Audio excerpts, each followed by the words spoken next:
Don't be evil. This was the corporate motto used in Google's code of conduct till 2015. Well, in October 2015, something changed. The company rebranded itself to Alphabet, and the corporate motto changed to do the right thing. And since then, the internet has been asking, right for whom? Hello, my name is Abhinav Trivedi and you're watching Mint Explains. Indian internet entrepreneurs have joined this chorus, although they have been a part of this chorus for some years now. Let's break this down for you. India has 95% Android phone users. Now, Android is owned by Google, which means Google has the sole discretion on pre-installed apps when you buy any phone which operates on Android operating system. And that is where this concept of monopoly rent starts. Now, when you make in-app purchases like premium subscriptions of Cuckoo FM or Naukri.com, etc., you pay money to the app. Now, Google wants 30% of that money. It has been asking this for the last few years. Not only that, Google forces apps to use only its own internal billing system and not any other billing system like Razorpay. So if you pay a subscription fees of say 100 rupees a month, Google wants 30 every month. Now this might seem like a small amount, but multiply that per month, per user, per app, and the number will be huge. A lot of Indian service-based startups have been contesting this formula because it curtails the very concept of B2C businesses. So it's like Google owns the highway. They don't allow you to use any other highway, and then they make it mandatory for you to pay only through their billing system. Antitrust regulators from all over the world have been clamping down on these practices. We all have heard how globally Google has been sued not only by European Union but also within the United States, the country where it originates from. In fact, a couple of years ago, our own Competition Commission of India concluded that Google wasn't allowing other app stores to flourish. Its tactics meant that only the Play Store featured prominently on all Android phones. And for that and few other reasons, the CCI slapped almost 2,200 crores fine on Google too. So when it comes to searches, Google places its own services at an advantage.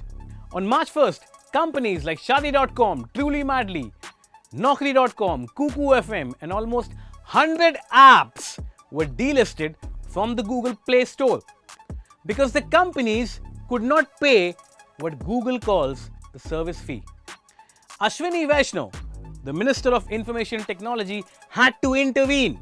Google and startup community both have met with us. We have had very constructive discussions, and finally Google has agreed to list all the apps as on the way the status which was there on Friday morning. That status will be restored. Google has been supporting our technology development journey, and we believe that in the coming months both startup community as well as Google would be able to come to a long-term resolution. Now this is only a band-aid solution. In fact, Indian entrepreneurs called Google Play Store as a Digital East India company and have been demanding the government to protect them. So, what's the solution? Well, according to some market analysts, it's independent of monopoly. Let's take examples.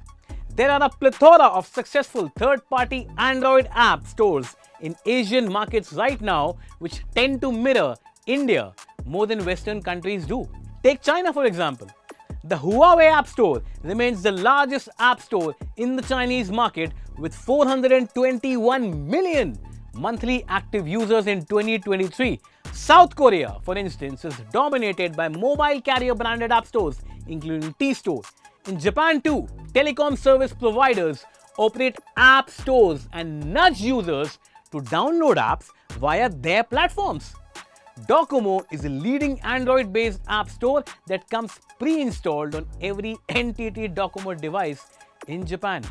Now, India's PhonePe has just launched a Play Store called Indus. Yes, PhonePe has launched its own Play Store.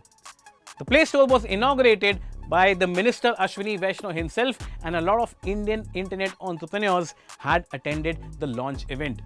Now, Indus claims to have crossed over 3 lakh downloads in 10 days, a third of which came in the first 3 days itself. It is rapidly adding both developers as well as users.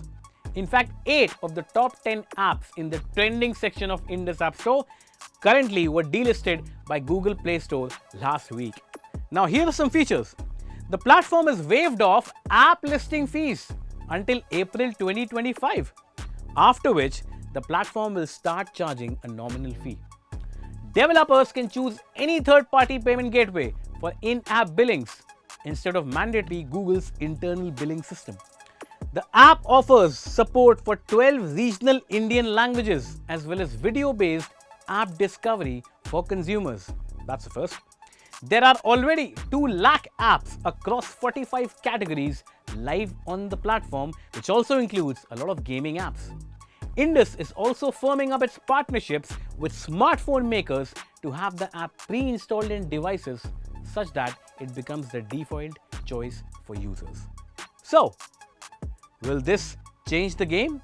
We shall keep you posted because this space is likely to get more intense and more competitive. See you soon on the next episode. Shab bakhair.